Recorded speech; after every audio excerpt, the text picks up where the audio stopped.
Is it too soon to kind of put into perspective kind of what the season was? I know you just ended up losing right now. But is it too soon to kind of put that into perspective?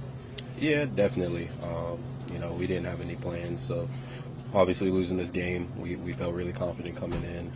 But overall, as a season, yeah, like I said, it felt like a lot of stuff throughout the year just got exposed now.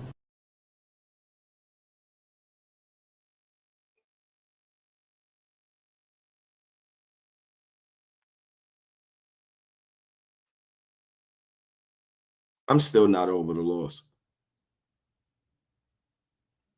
I'm still not over the loss. I've tried to wake up, be by myself. I listen to jazz music all the time. Try to stay positive. Try to stay one with Knick fans. I try to, stay on the good side of everything. I try to support Thibodeau as much as I can. I try to do as much as I can in order to put that goodwill and that good energy into the Knick fan base, right? And kudos to the Indiana Pacers for taking us out. I have no bad words to say about that team. I feel like they got a good team. They got a good infrastructure. They got a good roster construction, right? They didn't overpay for any one of their players. They made calculated trades. When you trade, what's the board? Sabonis for Tyrese Halliburton, right? You do calculated trades, man.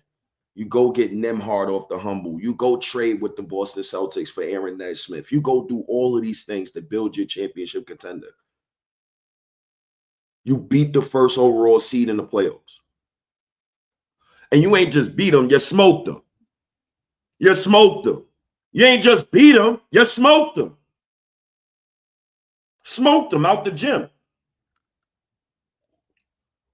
Shouts to Lloyd Banks. Lloyd Banks, he got me, these beautiful cups. Shouts to Lloyd Banks, but he smoked them. Then, you got Knick fans like myself who feel some type of way about playing Indiana, and we get smoked again, bro. We get smoked again, bro. It's the fourth straight time we lost to Indiana, bro.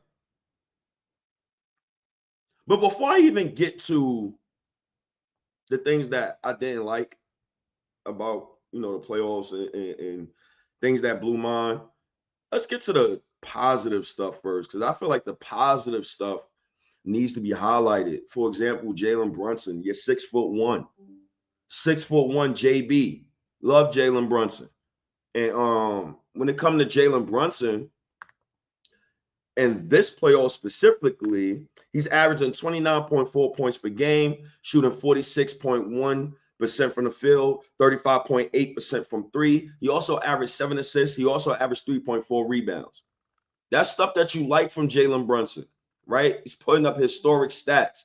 One of the stats that I've seen from JB that I actually genuinely enjoy to look at, it's a stat where it says 30 points per game, 5 assists per game, plus 5 true shooting percentage in the conference finals or division finals or final series, right? Jalen Brunson is the most recent one. He just averaged 30.2 and, well, he averaged 30.7 and 5.7 assists in the conference finals, right? His true shooting percentage skyrocketed a plus 5.4%. Love that. The last players to do it, it's a lot of great players on this list too. Mind you, let me repeat it once again. 30 points per game, 5 assists per game minimum, and a plus 5 true shooting percentage. So whatever your true shooting percentage was in the series before, it skyrockets, right? You got Luka Doncic on this list. You got Nikola Jokic on this list. Curry, Giannis, LeBron James, Kevin Durant, Kobe Bryant. You got Michael Jordan on this list. You got Jerry West on this list damn near about 8 times. You got Kareem Abdul-Jabbar. So Brunson ain't the reason why we lost. He ain't the reason why we lost. No way. No way in hell. I'm not jacking it. I'm not jacking the whole premise that people will say, oh, well, Brunson, he don't do certain things. Let me put this in perspective. Jalen Brunson is now 6th in all time in the Knicks list in playoff points. He cold. That motherfucker is cold. And I love what he's done in these playoffs, bro. I love what he's done. I have no beef with Jalen Brunson. I have no beef with the next man I'm about to talk about, and Karl-Anthony Towns. A lot of people been disrespecting Karl-Anthony Towns. I don't know what it is. I don't know if people are mad that he got traded for Cat. I don't know if people, it's just easy to pick on him. You see the Twitter posts about he's zesty. The man got Jordan Woods. I don't know why would people even say he's zesty. I think that's ridiculous within itself. But Karl-Anthony Towns in the playoffs, first of all, he was the only net positive player in the Pacers series, right? Matter of fact, not even a player in the Pacers series, and the whole playoff run. Only net positive play. I don't know why people just disrespect him all the time. He averaged 21 points per game, 11.6 rebounds per game, 1.3 assists. He shot 49% from the field, 35% from three. The only starter with a net positive rating in the Eastern Conference Finals. He averaged 24 plus points, 12 plus rebounds, and made 1 plus 3 in 6 games in the Eastern Conference Finals. Only Charles Barkley and Dirk Nowitzki got those numbers. Only Charles Barkley and Dirk Nowitzki got those numbers. I don't know what I don't know what people want. I don't know why people keep disrespecting that man. I think it's corny. And I think it's stupid. I think it's corny. I think it's stupid. Just me personally. Like, I get it. Like, you don't gotta like Cat. You don't gotta like his game. His defensive awareness is pathetic, honestly. And even with Tibbs got him in a system where he's running drop back coverage. And Cat is not a rim protector. And you still got him in drop back coverage. So you're gonna keep putting him in a situation that magnifies his weaknesses. It's very annoying to watch. Very annoying to watch. So to put it in perspective about Cat, a lot of people disrespecting Cat. Karl-Anthony Towns is the first and only player, shouts to Tommy Bear, in NBA history to average 24 plus points and 12 plus boards and more than 1 3-pointer in over 6 games in the Eastern Conference Final. Karl-Anthony Towns versus Indiana. He was a +7. OG Anunoby was a -7. Hart was a -16. Brunson was a -26. Mitchell Robinson was a -28. Mikal Bridges was a -37. Everybody's to blame for this. In the last game, in game 6, Mikal Bridges players shot 12 of 15 when guarded by Mikal Bridges. But we want to keep blaming Cat, though. Interesting. Mikal Bridges was a -69 on the court for 716 minutes in 18 games. Out of 219 players that played in the playoffs this year, he ranked 213th. What am I supposed to do with that? What am I supposed to do with that? What am I supposed to do with that? I'm supposed to get up here and tell Knicks fans everything gonna be okay? No. Yes, I'm proud of the squad. I'm fucking proud of the squad, bro. I'm proud the Knicks won back-to-back 50-win seasons, bro. I'm proud the Knicks got me in this mood where I feel like I should be winning all the time. I want to feel that way. Who don't want to feel that way? But let's stop this discourse. Everybody want to talk basketball, but only want to talk basketball on their terms. I talk basketball about the whole squad. I'm not going to sit here and put one Knicks player above each other. I was doing that before. Talking about the Knicks out of emotion. I don't talk about the Knicks out of emotion no more. Why should I do that? Why? I'm going to just say whatever I feel. I'm going to say if the Knicks playing trash, I'm going to say they playing trash. Mikal Bridges was one of the worst screen navigators in basketball this season. I'm supposed to blame him now? Want me to keep killing him, or let's kill the coach? Even in the series versus Indiana, And yo, this shit annoyed the hell out of me when I actually like seen this stat. I said, "Oh, now he want to adjust." My fault, man. Like the negative stuff. It keep picking at me. Like it just picks at me because I'm sick of losing.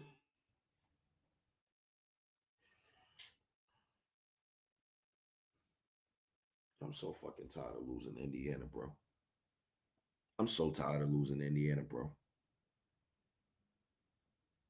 I'm so tired of Indiana, bro. Tyrese Halliburton, he averaged 21 points, 10.5 assists, 6 rebounds. The game that Tyrese Halliburton went Oscar Robinson on the Knicks, that was primarily Mikal Bridges' fault, and that was primarily Mitchell Robinson's fault because they're not communicating.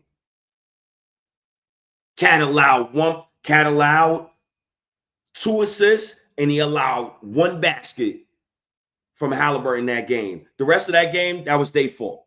Pascal Siakam, 24.8 points per game, 5 rebounds, 3.5 assists. The Larry Bird MVP Eastern Conference Finals winner award. Who was his primary matchup?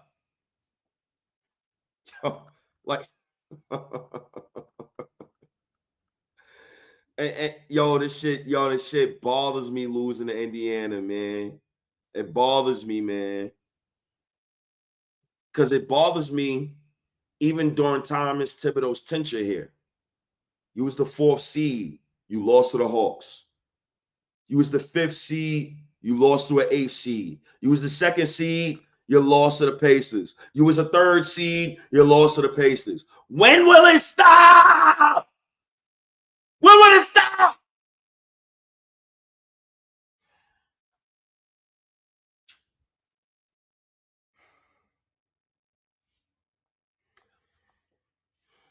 Jalen Brunson was a net negative in the playoffs when he was on the court. Jalen Brunson and Karl-Anthony Towns, when they shared the court together, was a net negative. OG and Mikal Bridges shot a combined 12 for 50 from the left corner in the playoffs. 12 of 50. How can we win playoff games when you're not shooting threes from Jalen Brunson's strong corner? And if anybody need to fact check me, you go fact check me. You go fact check me. Because I'm annoyed.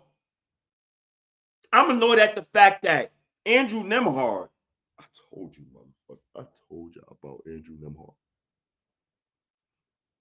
I told you about Andrew Nembhard, bro. I told you on various spaces about Andrew Nembhard, bro. Andrew Nembhard comes out in this playoff series. Jalen Brunson, you're shooting 38.2% from the field and 30% from 3 while being guarded by Andrew Nembhard. What am I supposed to do with that? What am I supposed to do with that? I can't do nothing with that. JB, I can't do nothing with that. And you know what makes me even more mad? We wasted a good Mitchell Robinson playoff run. Matter of fact,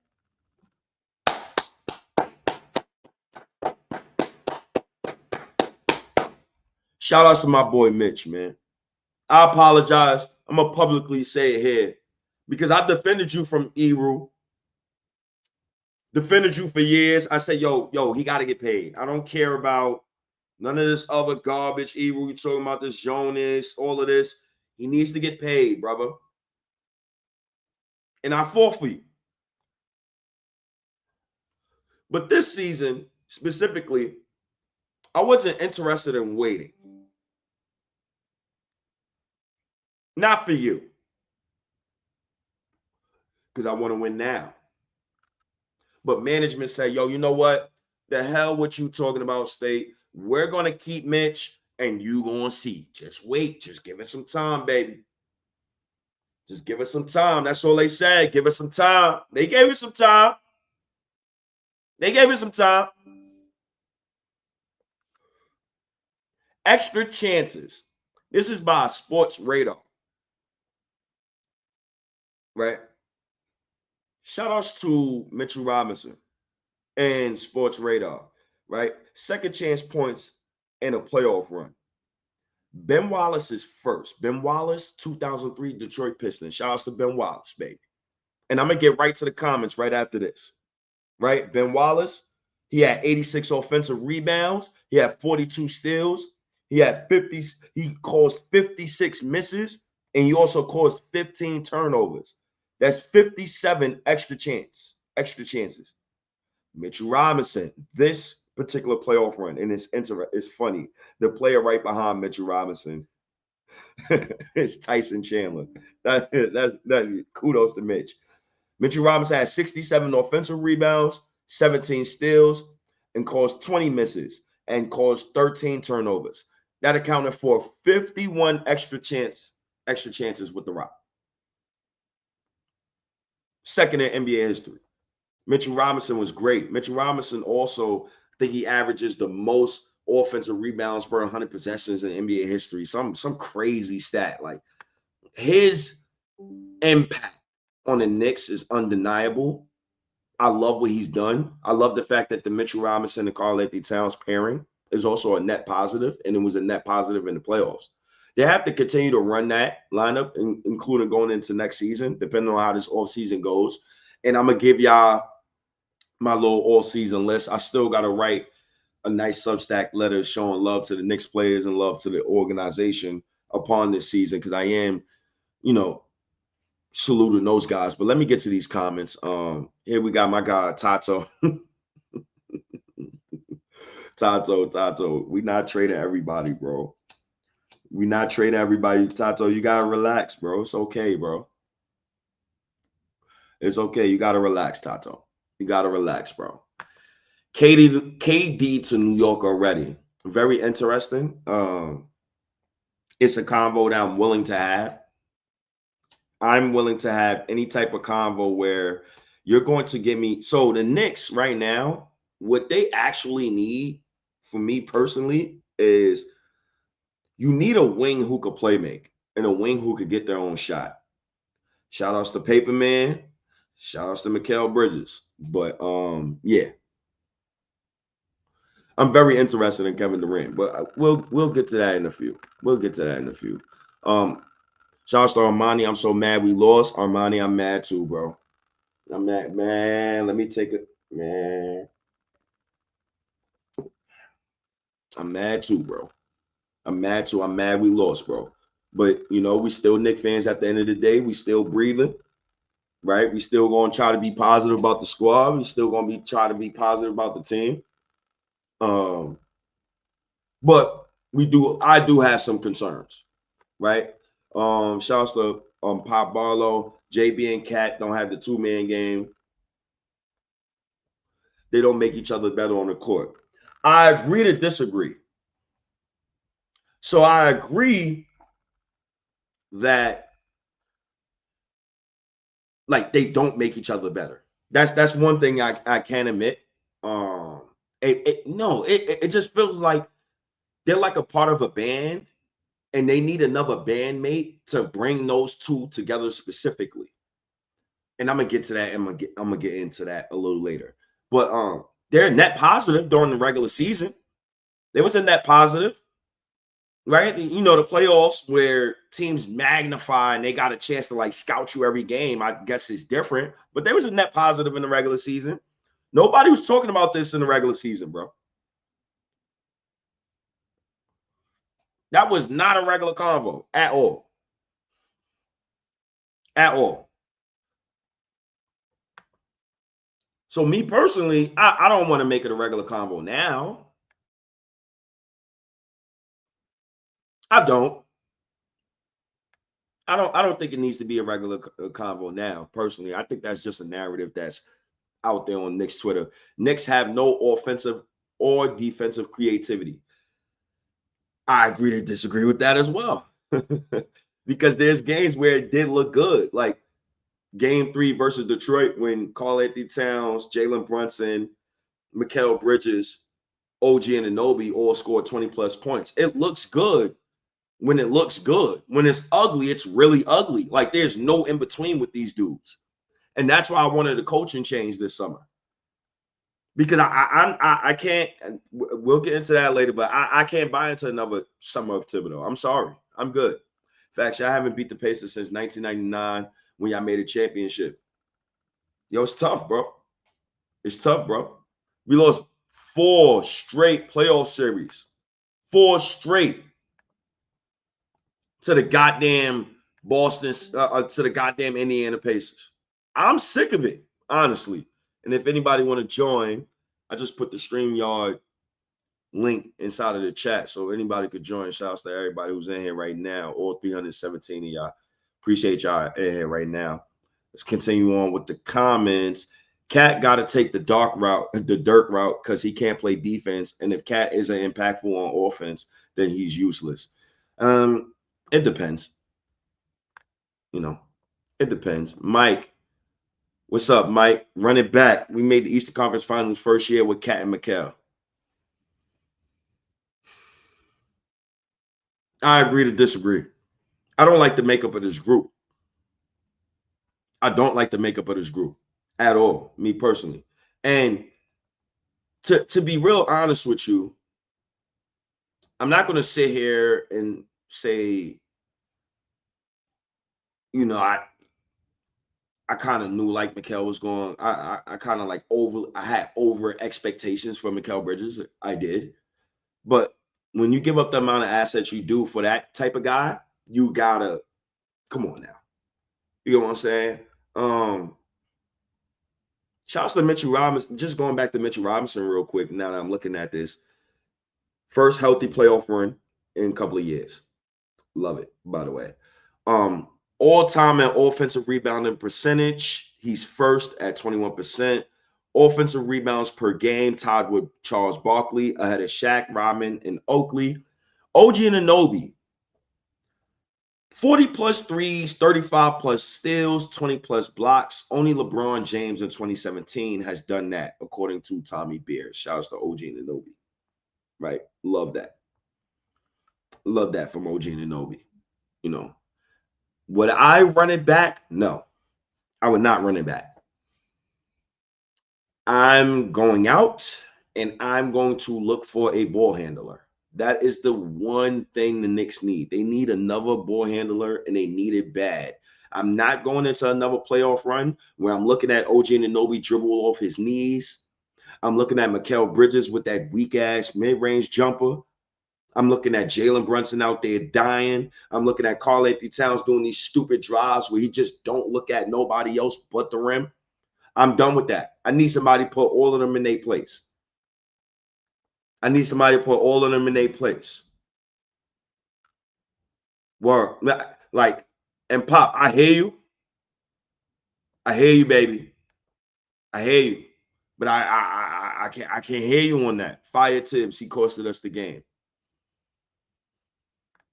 The reports is already coming out when it comes to Thibodeau that the Knicks plan on keeping Thibodeau.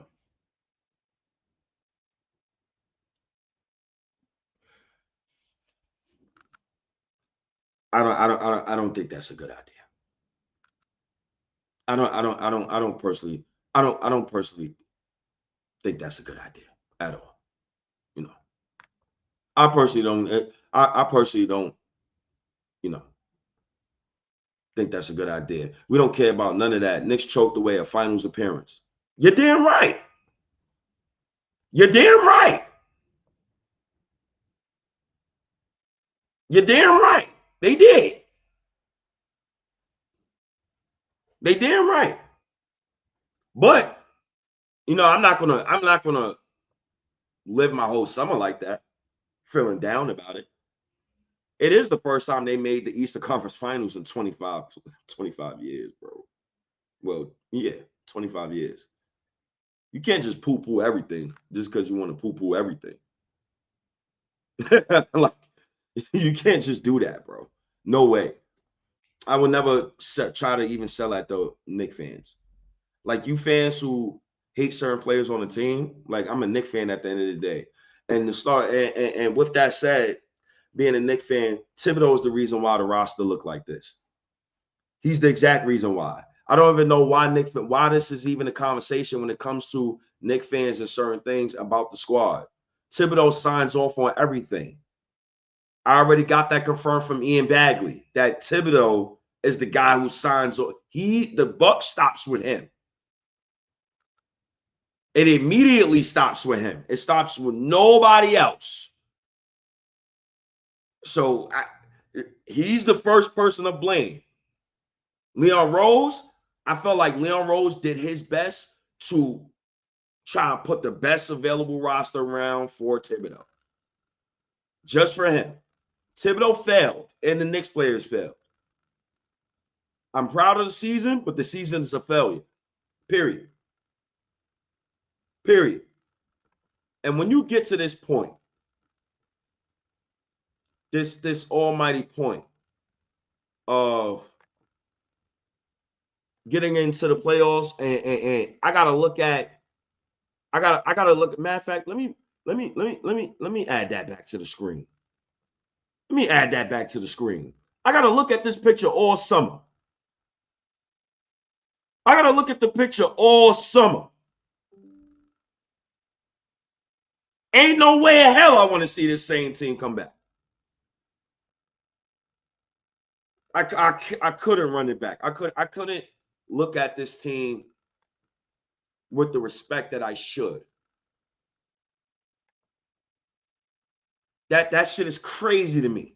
You're down 3-1 to the Indiana Pacers, and they're literally running you off the court. It doesn't even matter if Thibodeau's scheme.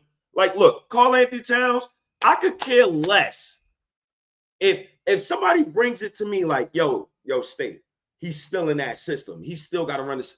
Then, yo, Cat, come on, bro. Come on, bro. You got to be better than that, bro. Pure pathetic on the defensive end of the basketball, bro. You got to help out. Mikal Bridges, you did nothing. But this ultimately is on Thibodeau. And I'm going to need Leon Rose to address the fan base about Tibbs' job security. Because ain't no way in hell you lose back-to-back seasons to Indiana. Last year, you had an excuse. Last year, you had the injury excuse. This year, you have no excuse.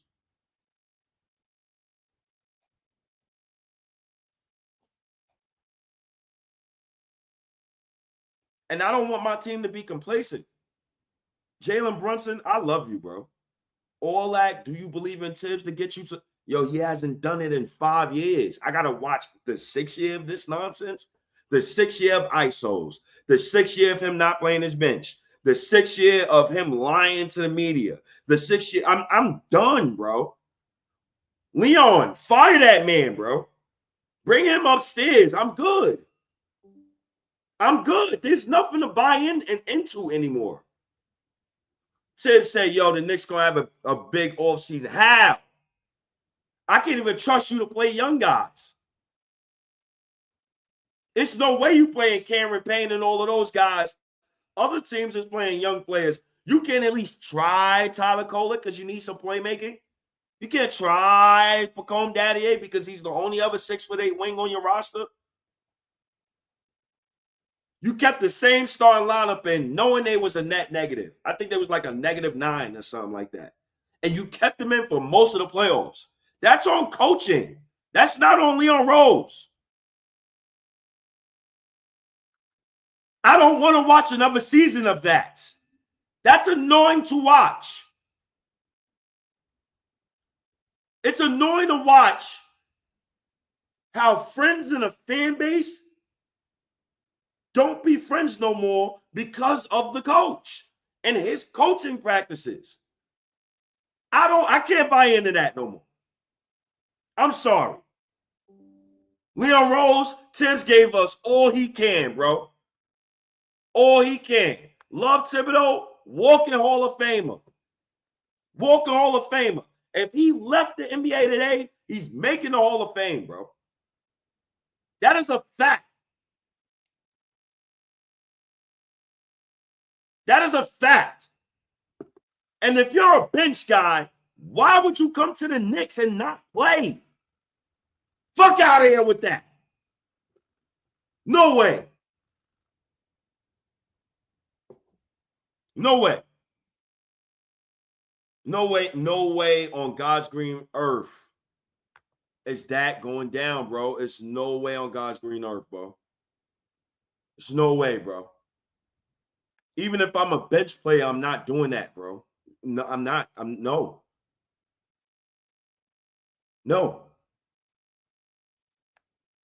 And this is a great question here. Yo, State, do you have playback? No, Cyan, I don't have playback. I was thinking about doing it because the way I would call a Knicks game would be untraditional.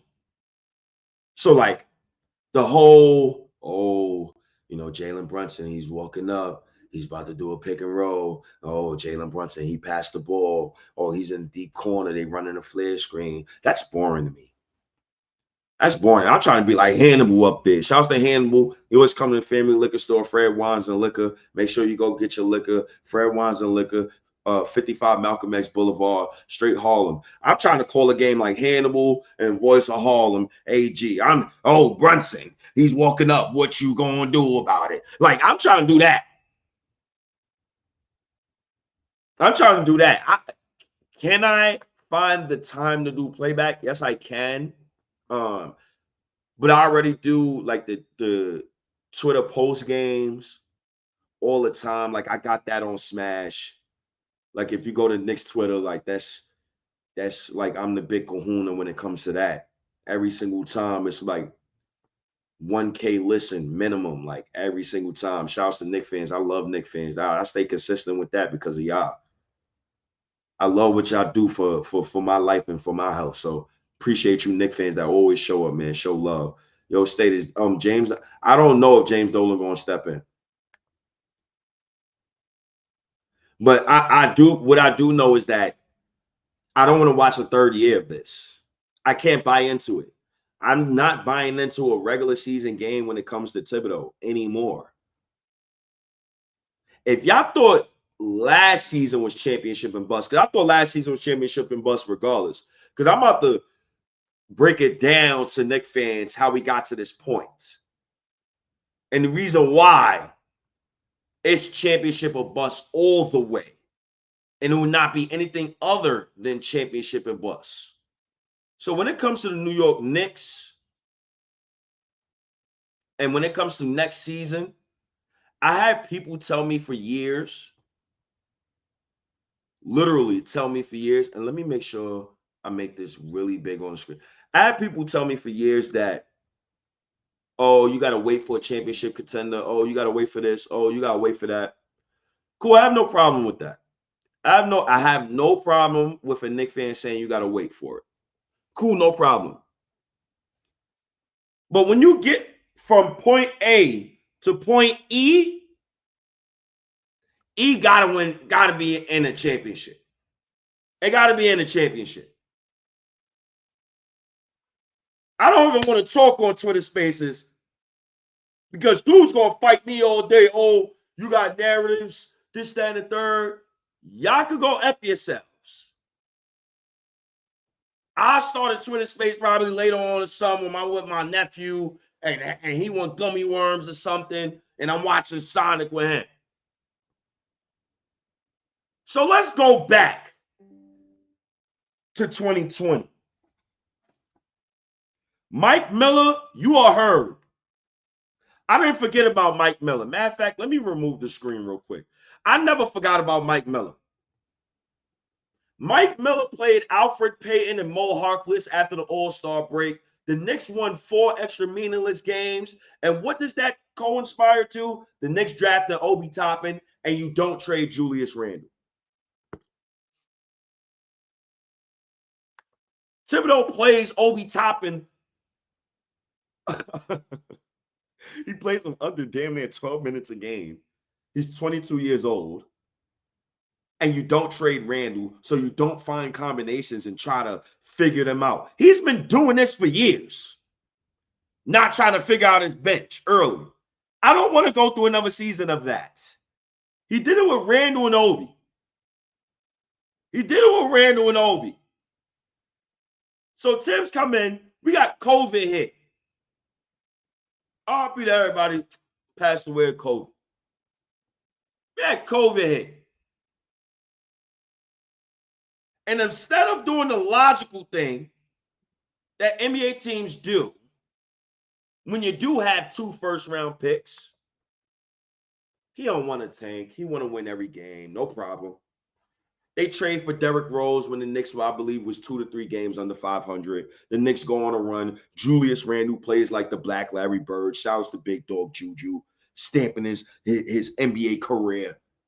Shouts to Big Dog Juju. But you had 2 first-round picks. The first-round pick of the COVID season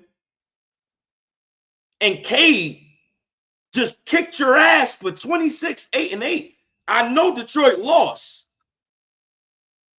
but he just kicked your ass.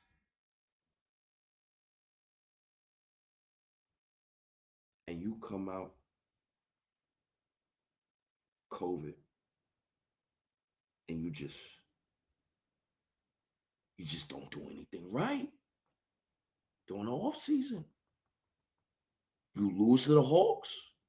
After you lose to the Hawks, you say, okay, you know what? We're going to go get Kemba Walker and these guys. We're going to go get Kemba Walker. And shouts to Kemba Walker. Love Kemba Walker. But Thibodeau proceeds to overplay Evan Fournier, ruins Kemba Walker's career. Shouts to the Bronx. Shouts to Millbank, 118th and 5th Avenue. Ruined Kemba Walker's career and his image. You overplayed Evan Fournier, what caused you to have to trade your 2022 first-round pick, who, by the way, could have been Jalen Williams, who's now in the NBA Finals, because you wanted to sign Brunson. On top of the fact that you could have drafted Halliburton, but you drafted Obi. You traded Obi to Indiana to just lose the Halliburton and Obi years later and back-to-back playoff series.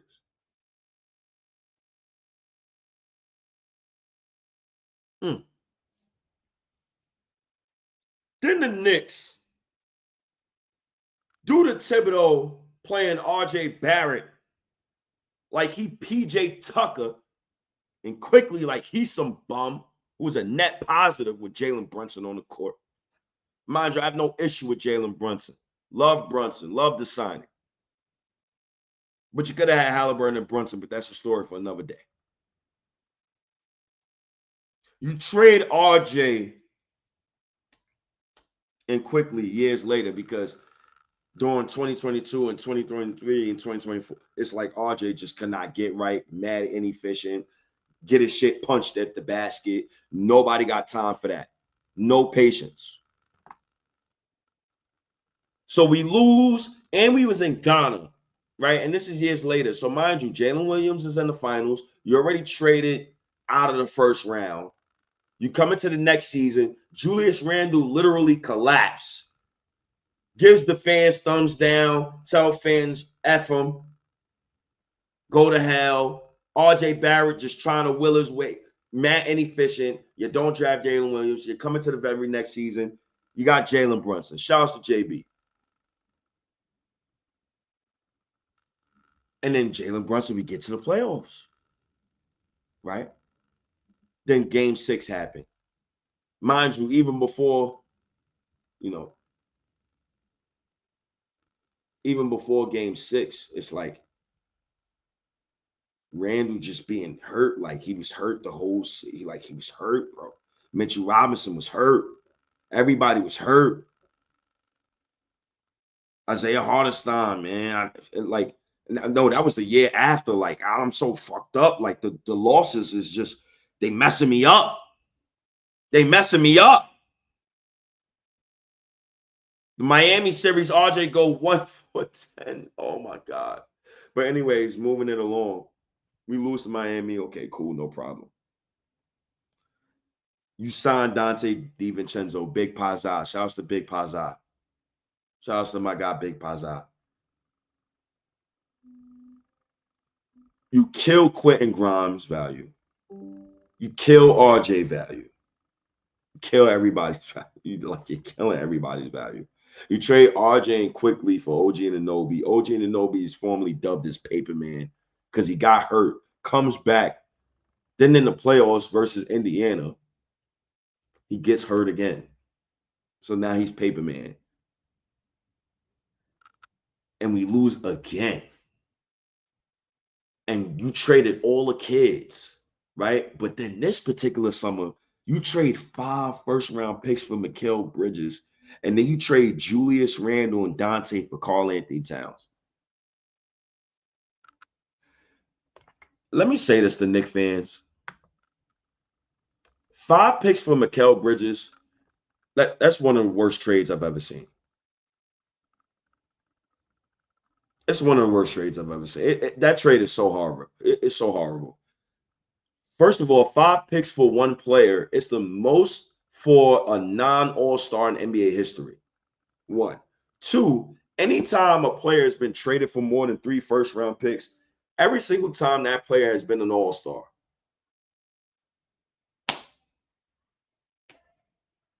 And 3, fans say defense. The Knicks was horrible on defense this year. Mikal Bridges was one of the worst screen navigators in basketball, something that he used to do great at during his Phoenix Suns time.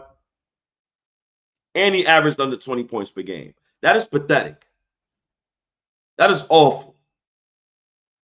He needs to do better. He needs to do better.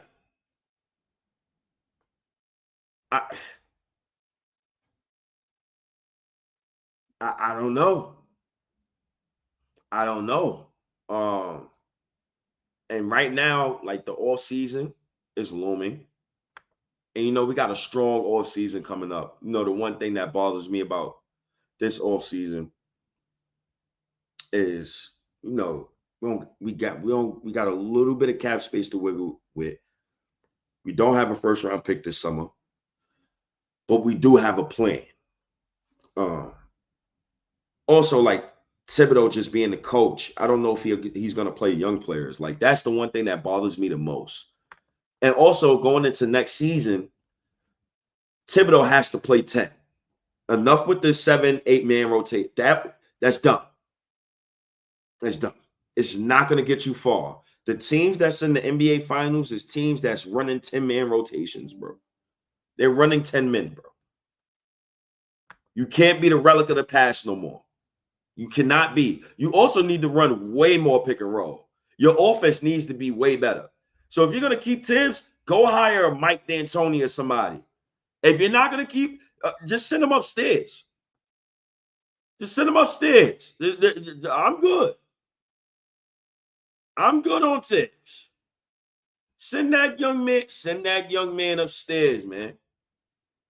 So one of the things that the Knicks have that I think that's a huge positive, right,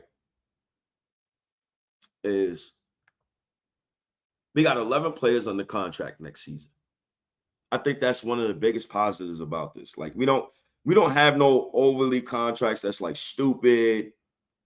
Like, we got 11 players on the contract. So you got Jalen Brunson, you got Mikal Bridges, you got Josh Hart, you got OG Anunoby, you got Karl Anthony Towns, right? The reserves, you got McBride, you got Kolek, you got Daddier, you got PJ Tucker, you got Mitch, you got Ariel Hakaporti. On the cap sheet, $200 million. The tax line, you had 187.8. The first apron, 195.9. And the second apron, you got a 207.8, right? The free agents looming, you got Precious, Shamlet. Shouts to Landry Shamlet for his superb playoff run. Shouts to Landry Shamlet and Dolan Wright, who had the highest plus-minus pairing of the players for the New York Knicks.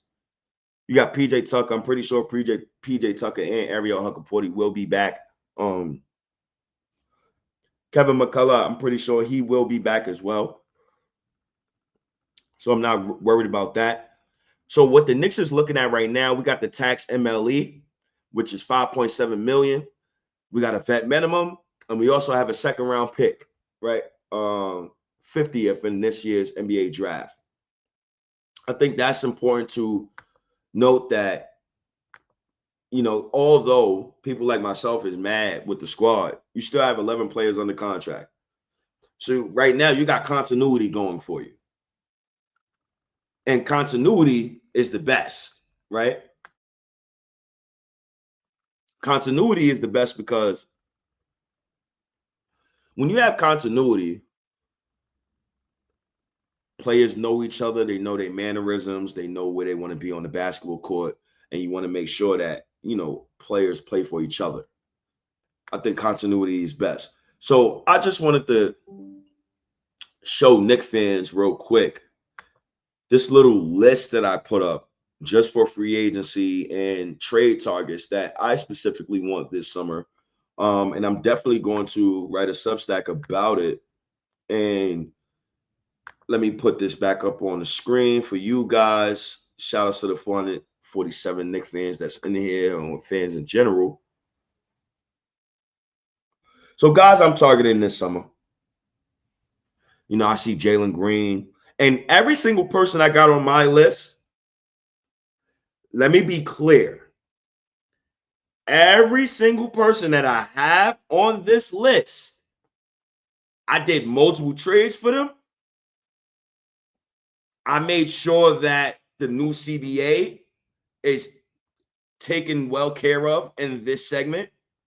I made sure that I'm not just spewing any type of random narrative. I made sure that I had some type of, credence to the players and people that I'm about to mention. So just, my off-season targets.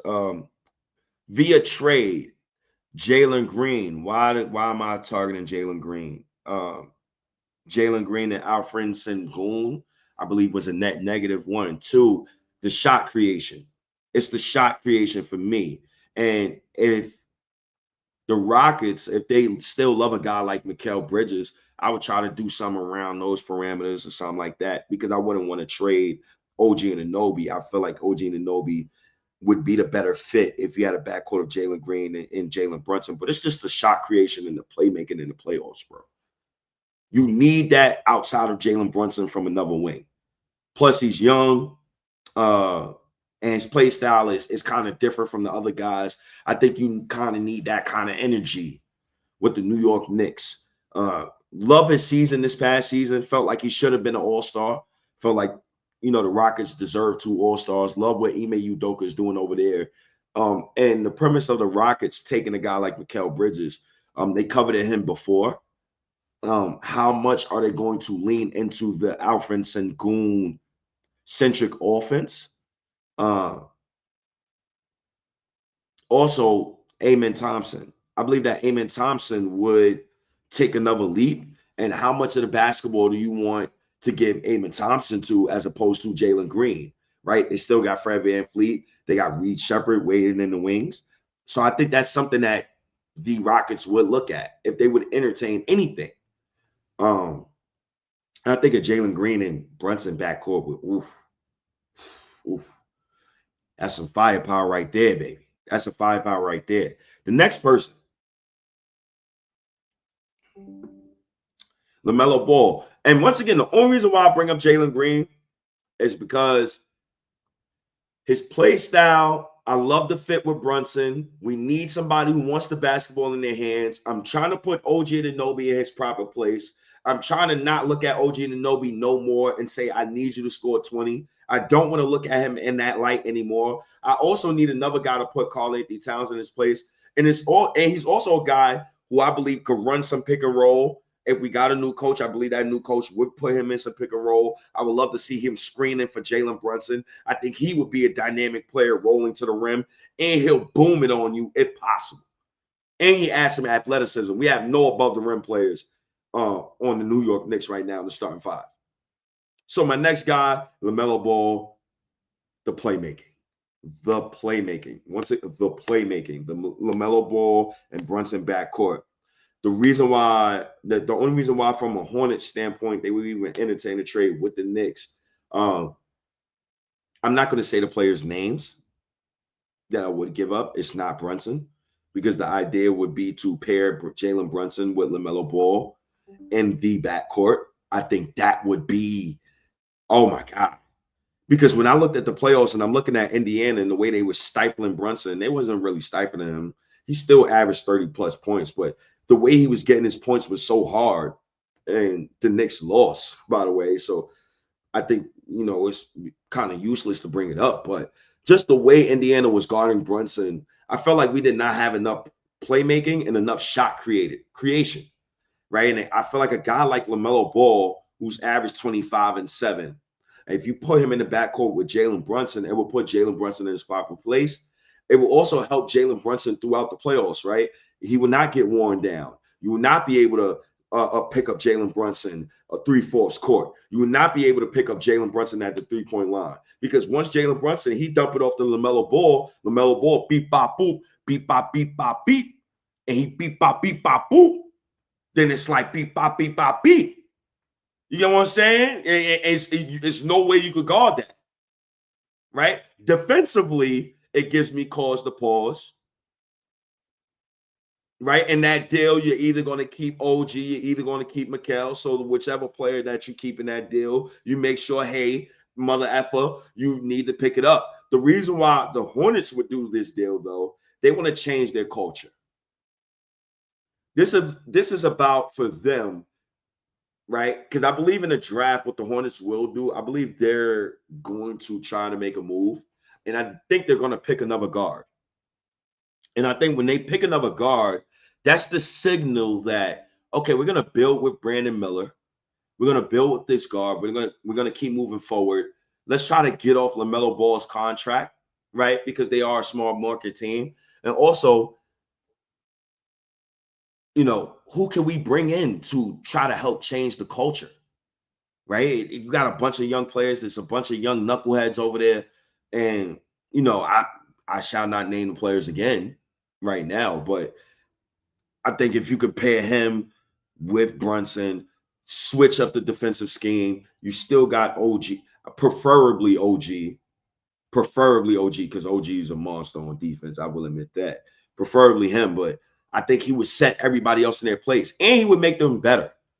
Because the one stat that bothers me in the playoffs, Jalen Brunson, I believe, only had 1 assist to Karl-Anthony Towns in the Indiana series. That's not going to work. So that tells me they need another piece to harmonize that group. They need another piece. And they need another piece to try to bring those two together. I think that's the most important thing in this offseason, is try to bring in a piece that harmonizes those two together. They played great during the regular season, but come playoff time, it felt like me ball, my turn, your turn, and then felt like it's our turn, right? And maybe that's not on them. Maybe that's on coaching, or maybe that is on them to get it right. And I don't want to have another offseason of that. And I think a guy like LaMelo Ball will harmonize that group, make everybody else better. Not under Thibodeau, though. Not under him. No way. Another guy, Giannis Antetokounmpo. Now, Giannis, I've always wanted Giannis as a Knick. Always wanted him as a Knick. I felt like Giannis, if the Knicks was to ever get a player like Giannis with Jalen Brunson specifically, it's murder she wrote. Because I don't know how you guard that. I'm gonna be honest with you. I don't know how you, like, Giannis and Brunson. Giannis and Brunson, that's cold. But that would take Leon Rose pulling off a real ballsy move. He got to pull off the big kahuna move. When you're a big kahuna, you got to pull off moves like that. And what do I mean by that? He got to pull off. He got to serve Milwaukee a little bit of coke, man. Adam Silver, and it all plays into the NBA. So I'll give you an example. I was crashing out for weeks over the Luka Doncic trade. I said, yo, why would Dallas give up Luka and that ilk? He wasn't thinking like water. Shouts to Bruce Lee. Why would Dallas give that up? Oh, you got Cooper Flag. Makes sense. Makes perfect sense. When you get Cooper Flag, it makes perfect sense, man. So if Leon Rose could do an underhand deal, look, listen, baby. We want to make sure that we take care of you. So the NBA, we're gonna give you AJ Dumbuster, right? But you give us Giannis. Maybe you could take, you could take this OG or something. Or maybe you could just fuck the hell with it. Maybe you could take a cat or something. But would I trade Cat for Giannis? No, because my thought process is I'm trying to stack the deck. I'm trying to stack the deck now. But if I have to, I'm not opposed to it. If I have to. But Leon Rose, if I'm you and I'm thinking basketball, don't think like fans, don't think like Tony and them guys, man. Shouts to Tony, love Tony. Don't think, don't think like that. And I love those guys. Don't think like that. No way. Leon, imagine a front court of Cat and Giannis with Jalen Brunson. Leon, I'm going to say again, imagine a front court of Cat and Jalen Brunson. You only got to go out in the free agency market and go get a floor space and big. You got them already here. All you need is a wing, baby. I don't know what wing you giving up in that deal, but I know what I would do. I know what I would do. I'm telling you, I know what I would do, Leon.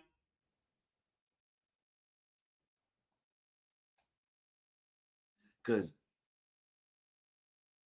you're in championship or bust mode right now. Next season, if you don't bring a championship, you failed again. This season, great season. Love the New York Knicks. Love what you guys have done. Love everything. But you failed, brothers. You failed.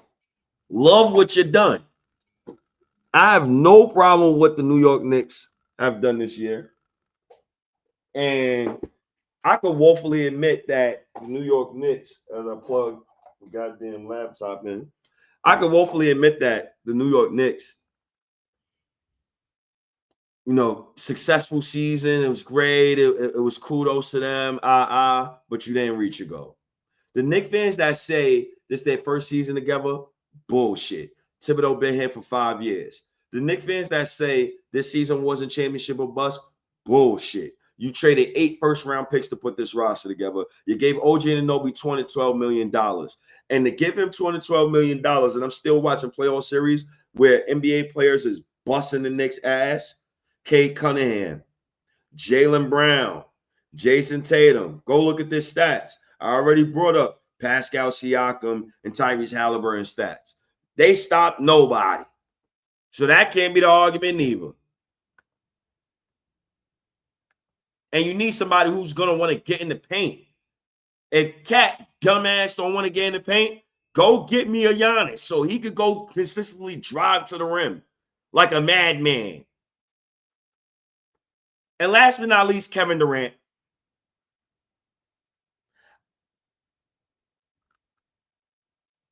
I would not trade Cat for Kevin Durant.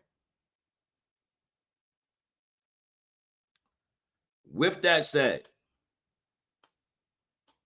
if the Knicks did that move, I would not be surprised. Only because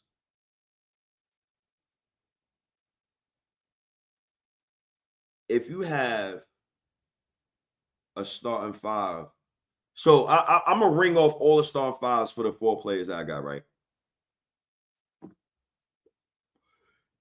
If you got a starting five of Brunson, Mikal, OG, Kevin Durant, Mitchell Robinson.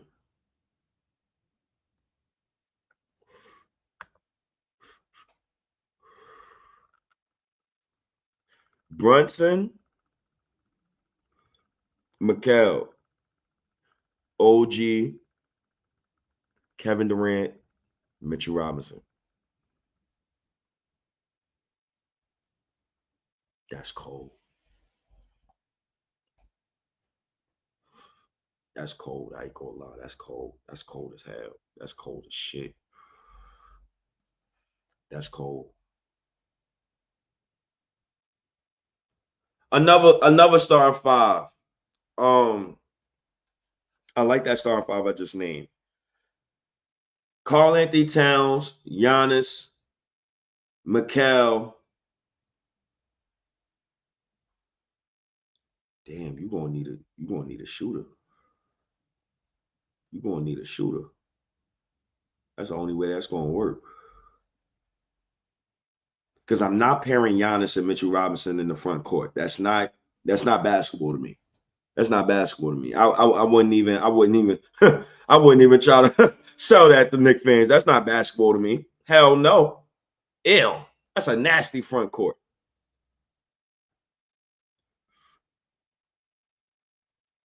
I'll throw in Deuce McBride in there. The hell with it. Or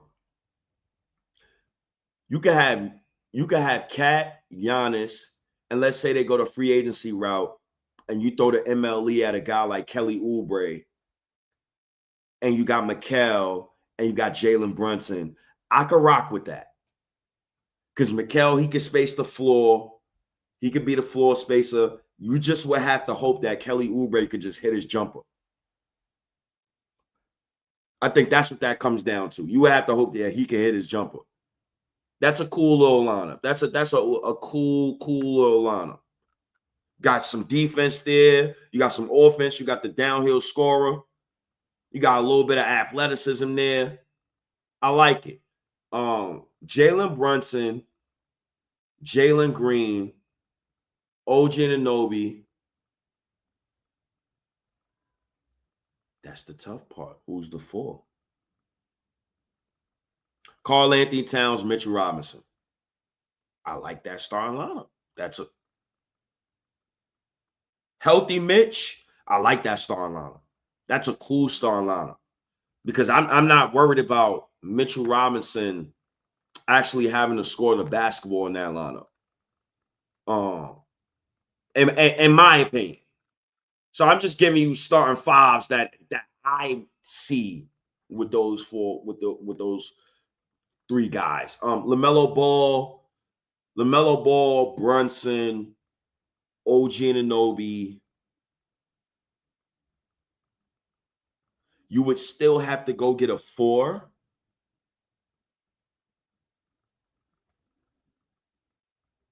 In my opinion, in my opinion, I get Kelly Oubre with that lineup too. I'm not gonna lie, because he already played.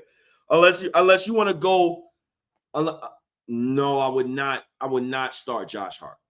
No, you would have to get a guaranteed knockdown shooter in that lineup. And me personally, I wouldn't want Josh Green either. I agree with Pop Barlow here. I wouldn't want Josh Green either. So I would. You got the wing. You got LaMelo. You got Brunson in the backcourt. You got OG Anunoby. You got Cat. You got to find a 4. I think in that instance, you would either have to go get a guy like Oubre. You would have to go get like a vet. You have to go get a vet because I'm not comfortable with starting none of the Knicks second-year players at all. And I'm not even going to bring it up. But those are four lineups that, four starting lineups that I would be comfortable with. Mind you, once again, I will write the Substack soon to lay out some of the trades that I've seen. I use Fanspo, I believe, or Fanspo, and it accounts for the new CBA. It accounts for when a player has a team option and things of that nature. So shouts to Fanspo. I believe that's the website, but that's where I did all the multiple trades. So I'm like, okay, I got to just find players that the Knicks can realistically trade for and who would realistically be on the trade market if there was a trade market for either said player. So as far as free agents is concerned, this is where it gets interesting for me. And this is where Leon Rose can actually like put his stamp, like on the New York Knicks specifically. And the targets that I got here, and for various reasons, I got Marvin Bagley III. I have Markel Fultz. I have Nickeil Alexander-Walker. With Nickeil Alexander-Walker specifically, the way he would make his way to the Knicks. So basically, Julius Randle would have to go to another team. The Timberwolves would have to use their cap space in order to sign Naz Reid. They would promote Naz Reid to the starting power forward position. And then Nickeil Alexander would walk or he'd get signed and traded to New York Knicks, in my opinion. I think that's how that would happen. I don't see him taking low money. But, it's a good option. Another option that I've seen is Brandon Boston Jr. 6'7", like his fit. Chris Middleton. And this is where Leon Rose, baby. Leon Rose.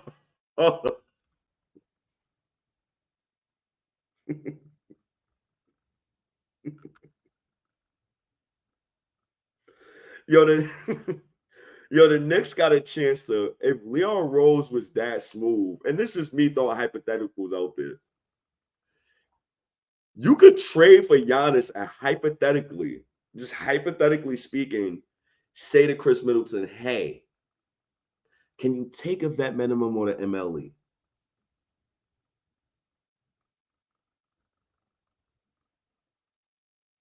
It's possible.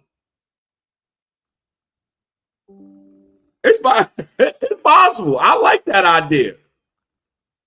But that connection only comes if you do make a deal for Giannis, because that'd be cold. Now that's shrewd operating from Leon Rose.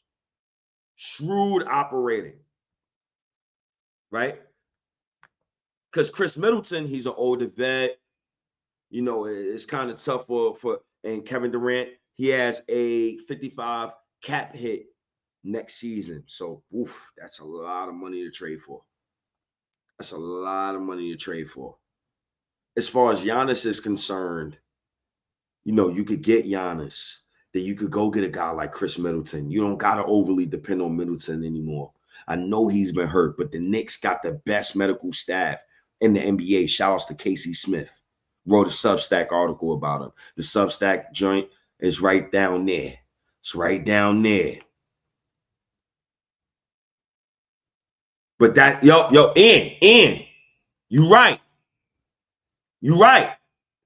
Middleton ain't going to drop a $34 million player option for next season for a vet minimum. You right. Because I wouldn't either. But then, Leon Rose, what you got for me, bro? What kind of underhand deals you can make up for that? Because the NBA is all about underhand deals. But you're definitely right upon that. I don't know if he would drop a player option of that much. If he did, that would mean he would really want to win, and I would respect him for it. But that would put the Knicks in title content. That would elevate us tremendously. But I think that move will only happen if the Knicks made a move for Giannis Antetokounmpo. But I like the sound of it. The next option, Clint Capella. No, Clint Capella is an option. The only reason why I got Clint Capella as an option here for me specifically is because in any event that happens that the Knicks trade Mitch or the Knicks just feel like, hey, we still need a third big. And Clint Capella, I know he's on his last legs. He's made a lot of money in his NBA career. Can we offer him an MLE? Offer him the vet minimum or the MLE, a piece of it to get him to come over here just to shore up the defensive front court. Especially if you're going to start Mitchell Robinson. I feel like, and this all coincides with like the Knicks roster move. So each move I got here, there's a move within a move. Like, for example, the Marvin Bagley the third, right? If the Knicks wanted to start Mitch, I need another big. I need a big to work with Mark Bryant. I think that's his name, that works with Karl-Anthony Towns. He got Karl-Anthony Towns to average 20, 21, and 11 in the playoffs, right? If he could work with these bigs and he could work with Marvin Bagley the third, and I think Marvin Bagley the third, I think he's a supreme talent. He was drafted in the NBA second for a reason. Hasn't had a fair shake in the NBA so far. To him or maybe to the organization he was drafted to. But I think if you could sign a guy like that, he brings athleticism. He brings a different dimension to the Knicks offense, and he would immediately get minutes. Like, I don't think he would not get minutes. And I think it's intriguing. I think it's very intriguing because if Pressure's going to walk, why not look at a guy like Marvin Bagley III? What I did with my list, I didn't take into account if a player was a part of CAA. I didn't. So just to clear the air and clear the audio, I did not take any of that into account. I'm just looking at guys and archetypes, the money we have, the situation we have, and what's available to us. And I think a guy like Marvin Bagley would be supremely superb, bro. I think he would be superb. I would go out on a limb and say if he's here next year, I think he would start at some point next season if you still got Karl-Anthony Towns. Like, that's how much I believe in the Knicks infrastructure when it comes to these bigs, and also keeping bigs healthy and keeping our players healthy. And he can shoot the three a little bit. Got a little game to him. So I like Marvin Bagley III, right? Markelle Fultz, intriguing prospect to me because of the coaching staff we have. I have so much trust in Casey Smith and the coaching staff and the guys behind the scenes that a guy like Markelle Fultz, who fits the archetype of I need a guy who can play make. The last time he was really healthy, he was a good playmaker for the Orlando Magic. Hasn't been healthy lately, but I think he would be a good guy to bring on. I think he would get his shot back together. And he's also another number one overall pick. So this is banking on the high-end talent. This is banking on Knicks infrastructure. This is banking on what I've seen from the Knicks this past season and what they could do behind the scenes, right? So when I thought about this list, it took me about 2 days to think about this list. All the parameters of everything, right? Because we know Cameron Payne and them is going to walk. Landry Shamet, all of them is going to walk. Deuce McBride, I hate his dribbling. He needs to work on it. And I want to put Deuce McBride next to a guy who can play make, get into the lane, get to the rim. And I think Markelle Fultz in our system, I think he would be great. I think he would definitely be great. Brandon Boston Jr., another guy. Young wing. I think he'll come into our system. I think he could do some things. Garrison Yabusele. Oh, I love that. Oh, lineups with Yabusele, OG, and Mikal. That's nice. Might throw Josh Hart in there. That's why I need a different coach, because with that lineup, I'm throwing OG at the 5. I'm throwing him at the 5. I'm getting sexy with it. You make a Giannis trade, I'm still going to get Yabusele. Get some big bodies on the court. That's the big bodies on the court. I love Yabusele. Come on, Yabusele, come over here, man, in the Knicks, man. We got some room for you, baby. We got some room for you, man. Because I think he could play the 3 through 5, depending on the coach and what the system is asking of him. And I think he could guard 1 through 5 if put in the right system. And he could shoot the 3 ball too. I like Yabusele's game. He's not going to do too much either. And he's not soft. So that's a pickup. You offer him the MLE, right? You give him a 1 year and then you re-sign him. Give him a multiple year contract. Shouts to Ian. Ian like Yabusele's the gem on the list. Listen, love you, Ian. I'm trying to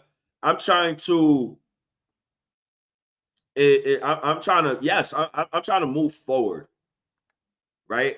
Like I'm at the point of acceptance when it comes to the New York Knicks and what we've done and what this New York Knicks team is about. Like, and when it comes to like acceptance, for me personally, I think that we as a fan base, we got to understand, like, certain things is you got to just admit, like, it'll just make us mad. Like, so somebody already said, oh man, the wonderful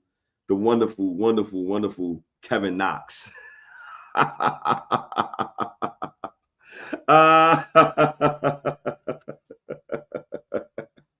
I know a dude said, yo, State, why do you have Kevin Knox there?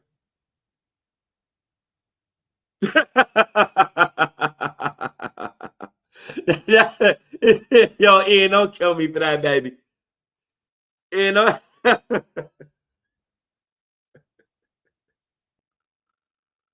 please don't kill me for that, Ian. The only reason why I got Kevin Knox up there, honestly, is because I feel like trajectory wise,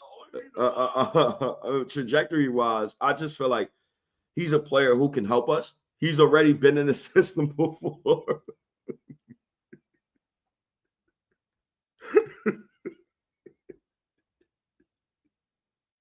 Yo, I'm sorry. Oh God. Okay. you know. Yeah, you killing me. You killing me, brother. Let me think outside the box, bro. Let me just throw some ideas out there, brother. That's all I'm doing, brother. I'm just throwing ideas out there. You see my Jean Grey behind me. You see the Bruce Lee behind me. I'm just throwing out ideas, brother.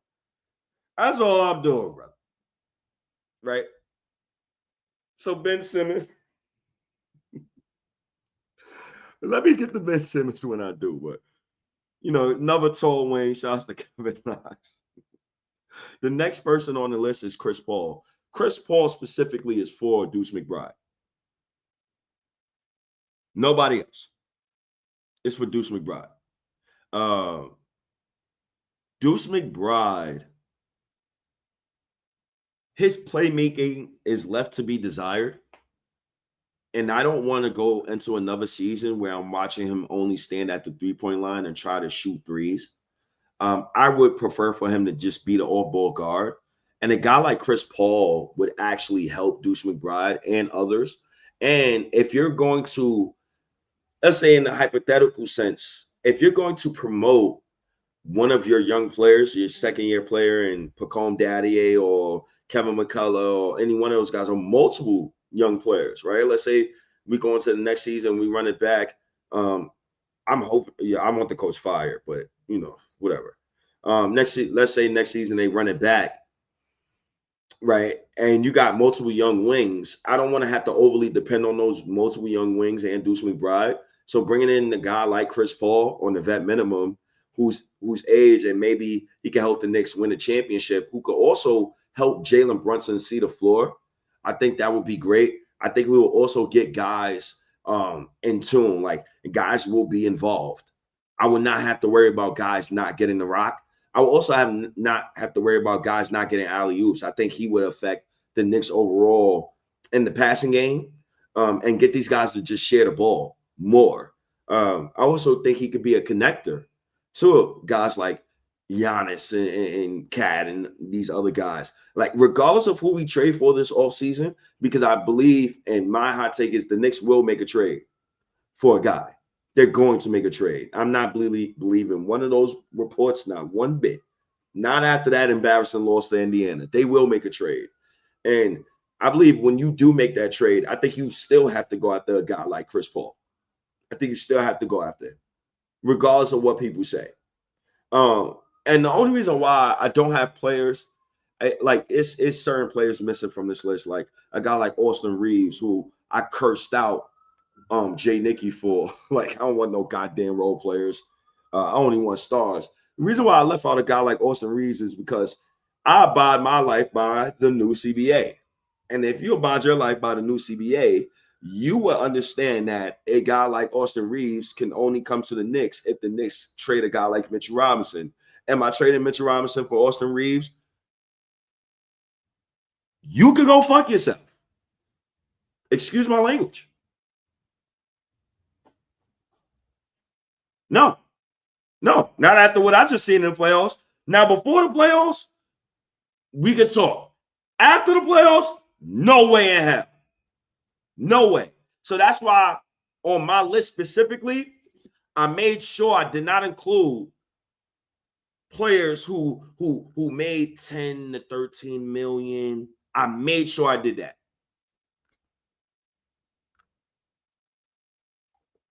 Key example.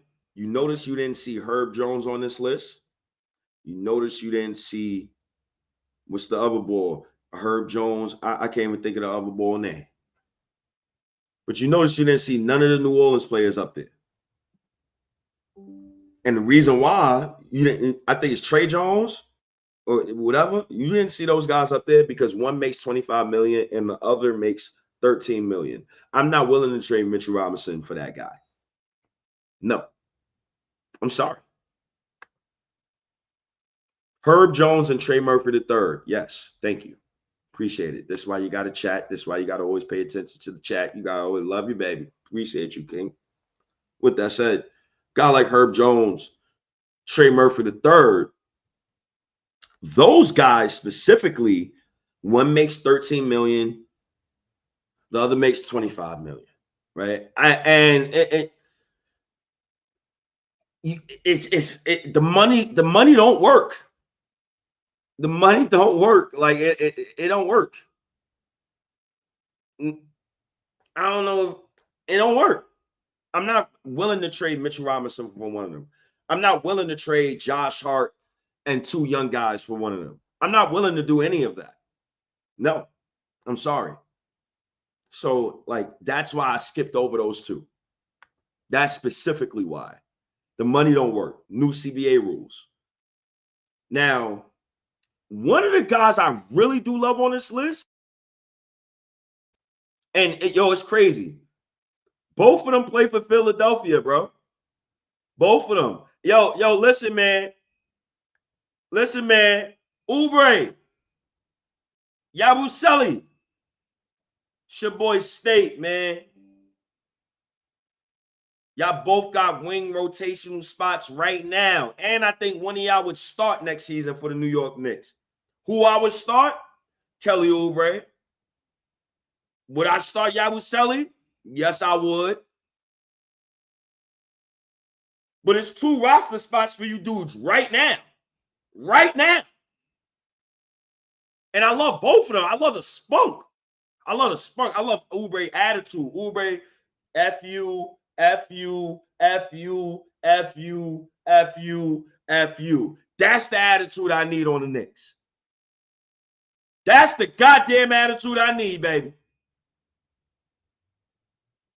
And I love Royce O'Neal is still on the contract, brother. He makes $10 million, brother. He is not on my list, brother. You got to pay attention, Ian.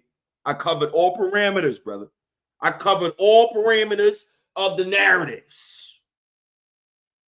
I just got to put it in writing. I got it in audio now. I just got to put it in writing. But I covered all the parameters. All of them. So,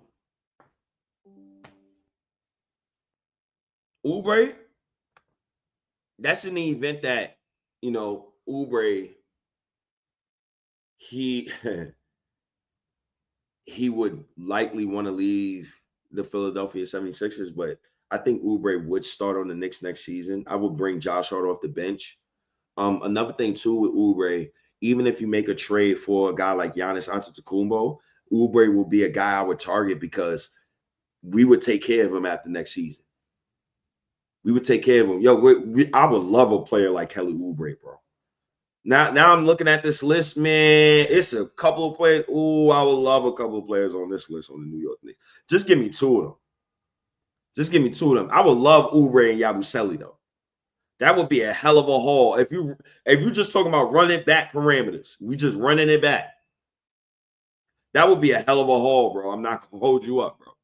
Both of y'all come for the low. We'll take care of you next year. No problem. We'll take care of you. And I like Oubre. I like his game.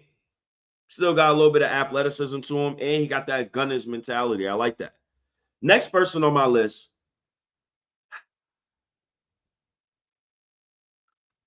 God, I love Russell Westbrook, bro. I love Russell Westbrook. He was a net -2 in the playoffs. The reason why I got Russell Westbrook on this list is because his attitude, his fire, future Hall of Famer. He'll be playing behind Jalen Brunson. He could tell Jalen Brunson when he's not seeing the floor. You could play him and Jalen Brunson together. You got to have shooters. I think he would mesh with Thibodeau. And that would be great to, add a guy like that. Another low-key thing. Imagine if the Knicks traded for Kevin Durant and Russell Westbrook coming to the Knicks with him. It ain't their team, though. It's Brunson team. I don't know. Just ideas out there. Like, what place will you actually reconcile at and actually try to win a championship together? New York. You go get KD. You tell Russ sign in the all season. Now you got your backup point guard. You got Deuce McBride there still. Now Pacome Daddier, he's gonna have to show up. Can he get some minutes? Can he earn a rotational spot next season? You got to bank on his development. I think in an event of that nature, you also would have to sign another big, for sure, just to shore up your defense, to shore up your paint protection. Because Kevin Durant, he's only going to be here for about 2 more years or so, so you got to shore that up. It depends, bro. It depends. I like the pickup of Russell Westbrook. I love his fire, and I think Deuce McBride would love to learn from a guy like that. Russell Westbrook is he's just so erratic. Love him to death. Top 10 point guard in NBA history, in my opinion. Next up, Bruce Brown. Bruce Brown been tied to the Knicks for years. CAA. I think Bruce Brown, although he's short, he would be another great utility guy. Bruce Brown, you could bring him off the bench. In the event that we get Bruce Brown, that is under the premise that the Knicks made a trade. They made a trade. They brought in a Durant. They brought in a Giannis Antetokounmpo. They traded one of their rotational pieces for him, and they got to add in the guy on the fly. And maybe Leon Rose could do it a backhand door deal where he could get a guy like Bruce Brown to sign for the low. Right. So that's another player that they could mesh well with the squad. And plus, lineups with Bruce Brown, you can throw him out there with OG, you can throw him out there with Mikel, you can throw him out there with Deuce McBride. He got some playmaking chops to him. I wouldn't be scared with him with the basketball in his hands. So it's certain things that comes with a guy like Bruce Brown. Next up, you got Ben Simmons. You know, the only reason why I got Ben Simmons on this list, and let me put my goddamn face back up here. To be 6'10", to have that playmaking ability, to have people say you don't play hard, to have people say you don't love the game, to have people just judge your character. People say you're not a leader.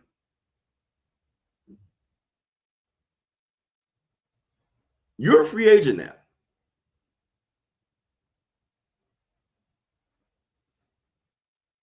You're going to have to show up, brother. In a place like New York, Ben Simmons would fit expeditiously with the unit. I think you could give him the basketball. He could play make. He could guard 1 through 5. Casey Smith. Casey Smith, he gives me so much confidence in everything. When you got a guy like Casey Smith, you gonna get any of these guys right, man. And also a guy like Ben Simmons, you could play him with Karl-Anthony Towns in a unit where it's Cat, OG, Ben Simmons, Mikal Bridges, Deuce McBride, and you tell Ben Simmons to go play mate. You could play Ben Simmons with Jalen Brunson.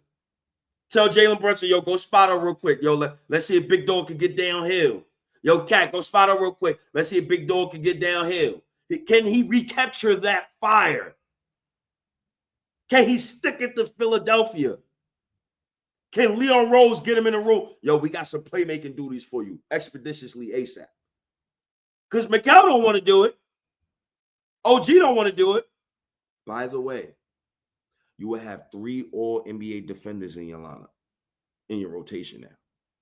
3 of them.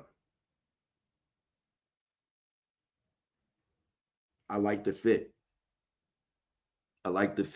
The whole, and you know what? Like, we're going to let the past be in the past. We got to let the past be the past. You know, when you let the past be the past, it's the past being the past. I know what Ben Simmons gone through before. I know. It's tough. It's definitely tough. But I think you got to be around certain leaders. You got to be around people that empower you. You got to be around people that empower your game, people that empower your spirit, people that bring you positivity. If he came to the Knicks, like in the right system, that motherfucker be starting by midseason. He would get that fire in him. Him next to Brunson, Cat, OG, what? Oh my God. If he would capture that fire, and he got to shoot a 3. He got to shoot a 3 too. You can't be a hoe. I don't care if you 20% from 3. You got to shoot 3s. You cannot be a hoe in that department. No way. But that's a sick lineup. Sick, bro. Sick. Woo! Just thinking about it. Last but not least on my list, I got D'Angelo Russell. Shouts to D'Angelo Russell. You know, Karl-Anthony Towns mans. I won't hold anything that has happened to D'Angelo Russell in his past against him.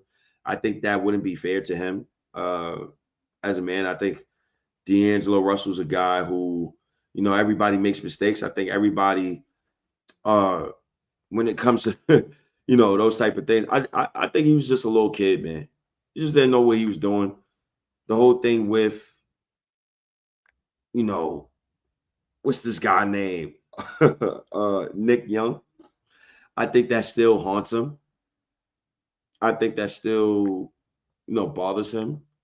I think it bothers him to a great degree.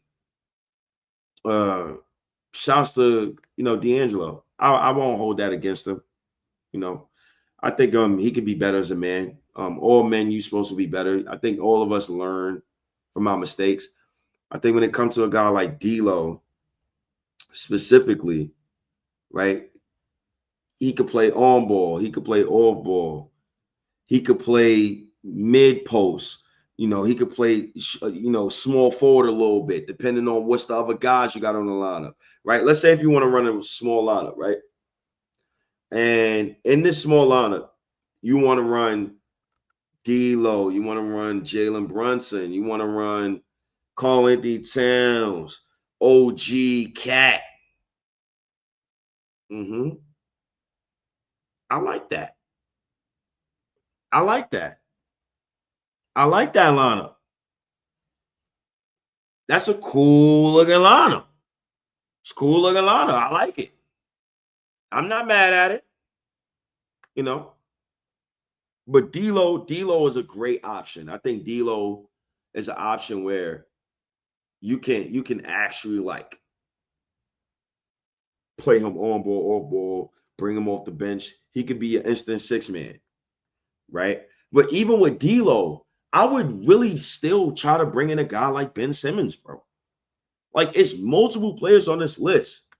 It's multiple players on this list I can see lineups in. Multiple players. I love this list. Now I'm looking at it because it's not all doom and gloom.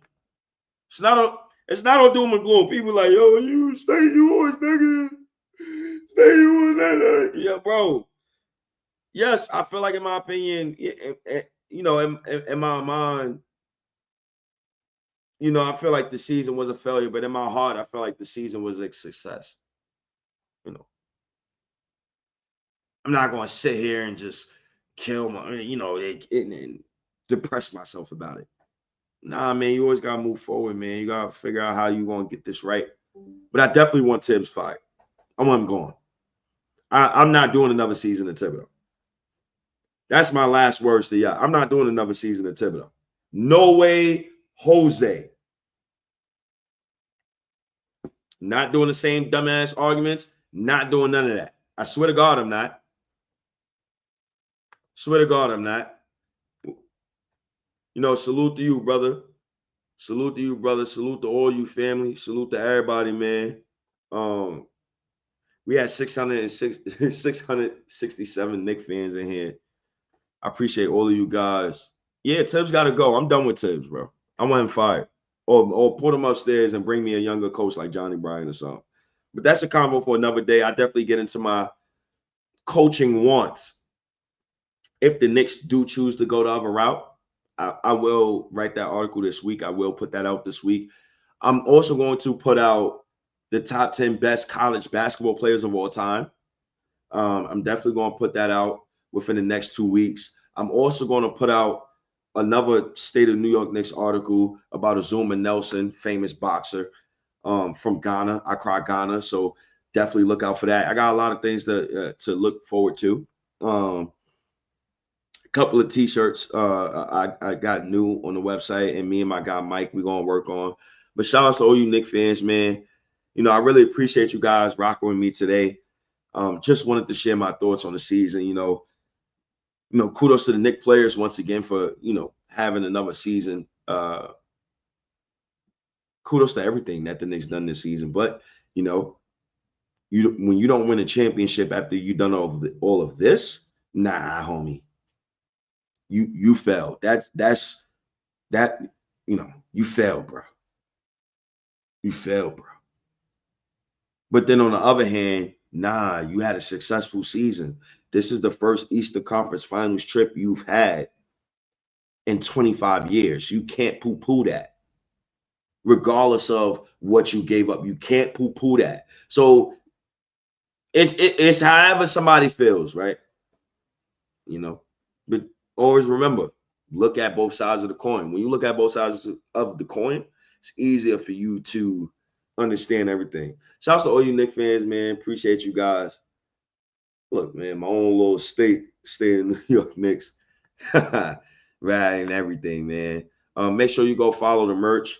SNYK Printify Find me, or you could DM me if you want something stitched. Shout out to my guy Mike Unseen Harlem.